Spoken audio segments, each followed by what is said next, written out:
Hola, en esta ocasión le traemos un proyecto de amplificador de sonido.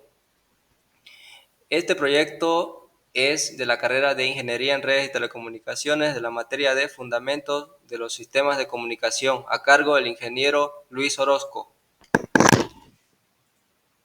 Para esta presentación, los integrantes son mi compañero Campos Justiniano Elías y mi persona Espinosa Escobar Cristian.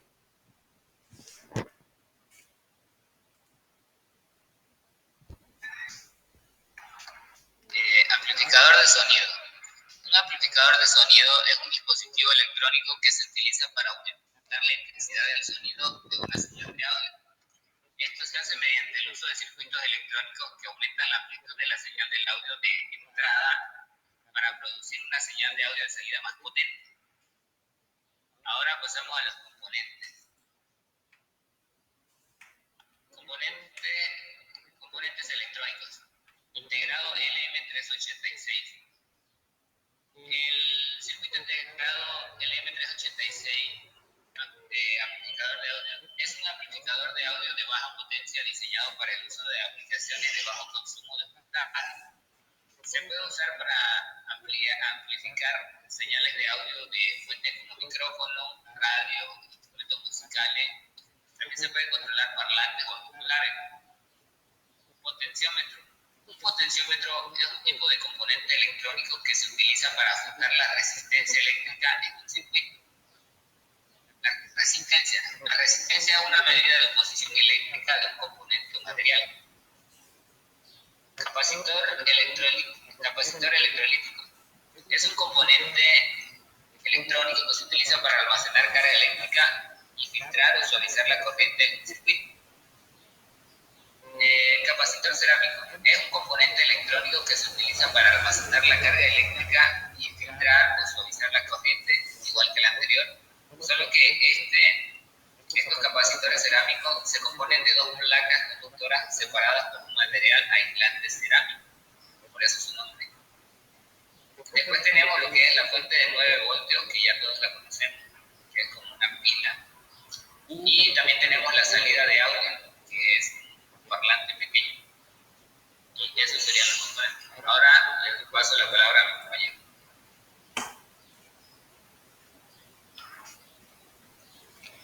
Tenemos el circuito integrado LM386 que consta de 8 pines, los cuales el primer pin es de ganancia, el segundo pin es de entrada, el tercero también es de entrada, el cuarto es de tierra, el quinto es de voltaje de entrada, el sexto es de voltaje de salida, el 7 es un bypass, el 8 también es una ganancia. Estos circuitos, más que todo, son para que faciliten la circuitería en el ámbito de la electrónica.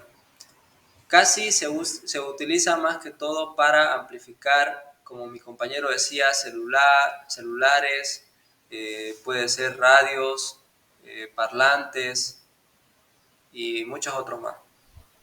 El potenciómetro se utiliza para regular la corriente que pasa, para regular y disminuir o aumentar. Consta de una entrada y también un recibidor de voltaje y una salida de tierra. Tenemos aquí el capacitor electrolítico y el cerámico, que son ambos para guardar la energía utilizada y para botar en grandes pulsos para nuestro circuito integrado. El diagrama del circuito que hemos realizado es para amplificar y tener una ganancia de 200% de sonido, el cual consiste en una entrada de voltaje de 9 voltios, pasa por un potenciómetro de 10K y es regulado a través del pin 3 del circuito integrado LM386.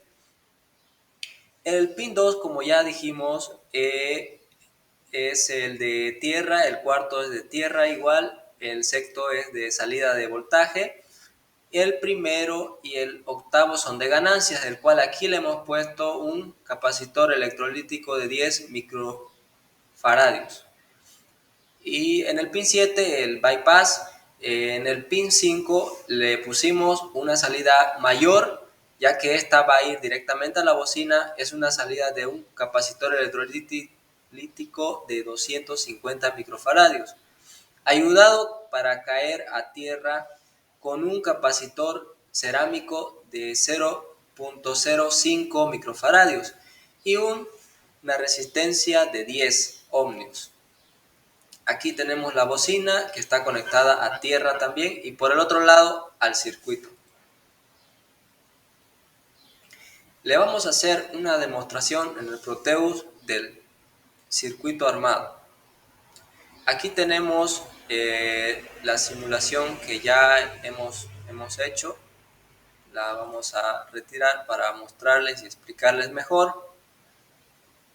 Aquí tenemos el analizador, que es con el cual vamos a analizar la salida de voltaje, la entrada y la salida de voltaje. Aquí tenemos uno para la entrada y otro para la salida. Para la entrada ponemos la entrada de audio, que se refiere a esta de acá, y para el otro le ponemos la salida de audio, que se hace referencia aquí, cuando ya termina todo el camino del circuito. Y lo simulamos y como podemos ver está cargando, y ahí tenemos una media que es de 100 microohmios. Y aquí en la salida también simulamos y vamos a ver la diferencia, que aquí ya no está en microohmios, sino que está en microvoltios, perdón, ya no está en microvoltios, sino que está en voltios. Tenemos la media de 2 voltios, 2 voltios que equivalen a, hacemos la prueba en la calculadora, que equivale a una ganancia de 200%. ¿Qué significa eso? Que 100 microvoltios multiplicado por 200, tenemos 20.000 microvoltios que equivalen a 2 voltios.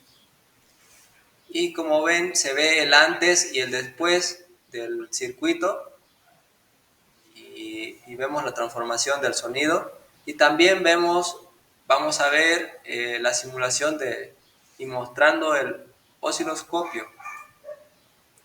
Como vemos, aquí la entrada de audio va directamente conectada, tal y como entra, que es el pin A, el amarillo, y luego va conectado al circuito.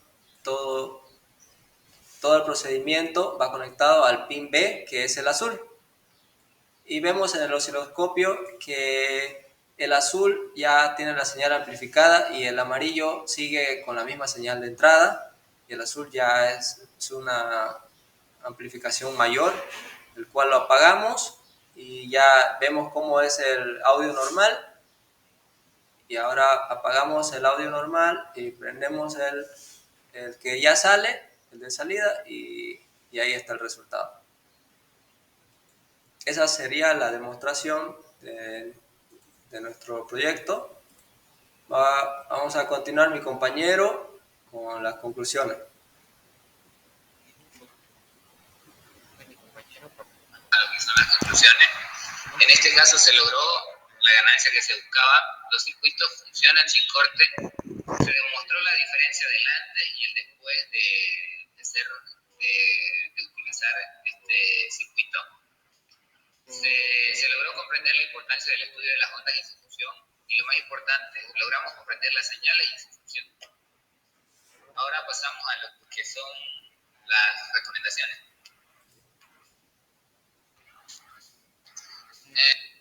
Para las A la hora de realizar este circuito es que si no se utilizan los ejes correctos de salida de audio, de acuerdo a las características del circuito, este presenta una salida distorsionada de audio y no podría agarrar el sonido. Se recomienda utilizar una salida de audio de 8 ohmios para una ganancia de 200%, como fue el que nosotros utilizamos. Y también se recomienda utilizar bien las medidas de los capacitores, ya que podrían dañar el circuito integrado LM386. Estas serían nuestras recomendaciones, ya que nosotros tuvimos un pequeño problema también con eso al no utilizar bien las medidas y no estábamos teniendo las ganancias que esperábamos, pero al momento ya de utilizar las medidas correctas se obtuvo las ganancias que se esperaban. No sé si mi compañero quiere aportar algo. Pues, Claro que sí, esa sería la presentación que, que tuvimos. También en el circuito integrado tuvimos problemas, ya que fue difícil buscarle un equilibrio en el voltaje y en los capacitores, ya que es muy complicado tener una ganancia exacta de 200% y necesita sí o sí de componentes exactos. Y tuvimos una investigación para lograr y logramos hacer pruebas también de nuestra parte, logramos meter uno y otro y al fin terminamos. Esa ha sido nuestra presentación, muchas gracias por su atención.